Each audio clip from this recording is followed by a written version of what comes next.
Jane and I are neighbors, and we never fight much.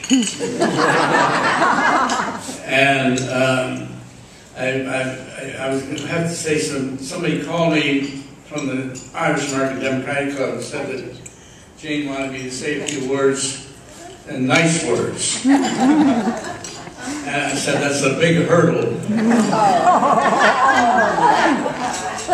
But in any case, it really is not. I just want to say some things about Jane the woman, what I know of her. When she was about 6 or 7 years old, her mother gathered her brothers and she into the house and they told them to look out the window at their father leaving.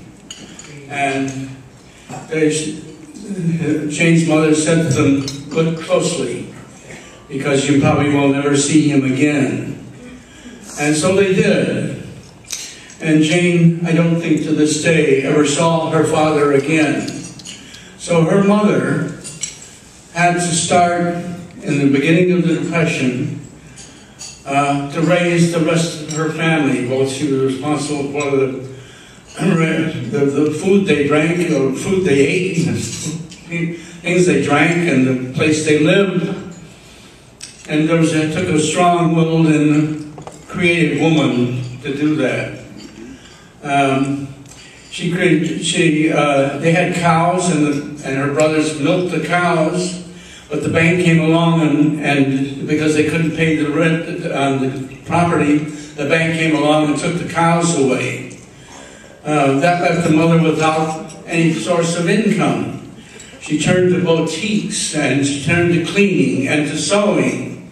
So Jane came from strong women, strong woman. And to me, I think American women and women in general throughout the planet are strong people.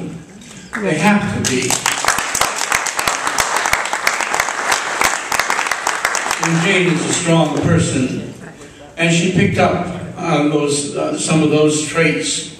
And to this day, you see her at 91 years of age, putting together fundraising events, calling on people to work for them, calling on people to get out the vote, calling on people to raise money for voter registration.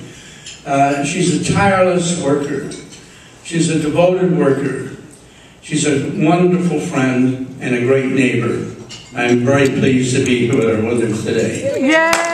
Agar!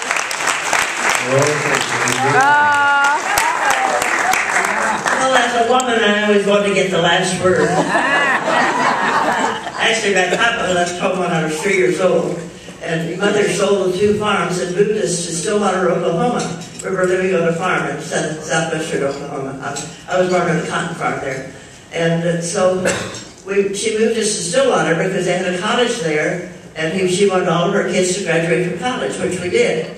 And I want you to know that I paid the outrageous amount of tuition of $11 a semester for 4 years. But I did graduate.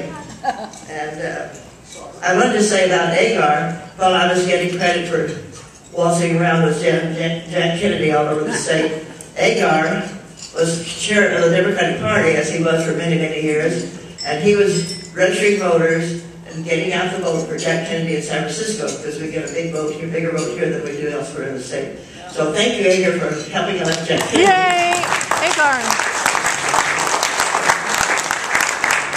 And we know Jack Kennedy didn't get a big vote nationally, so Agar's work was very essential. That's all, and thank you all for coming. I'm impressed that thank you. that you all turned out. There's Denise Ann even. I've seen her 3 times this week. Every day she has a beautiful new costume. I guess she spends all her money on clothes instead of taking me to lunch and things like that. Okay, next I'd like to call on Joanna Reese.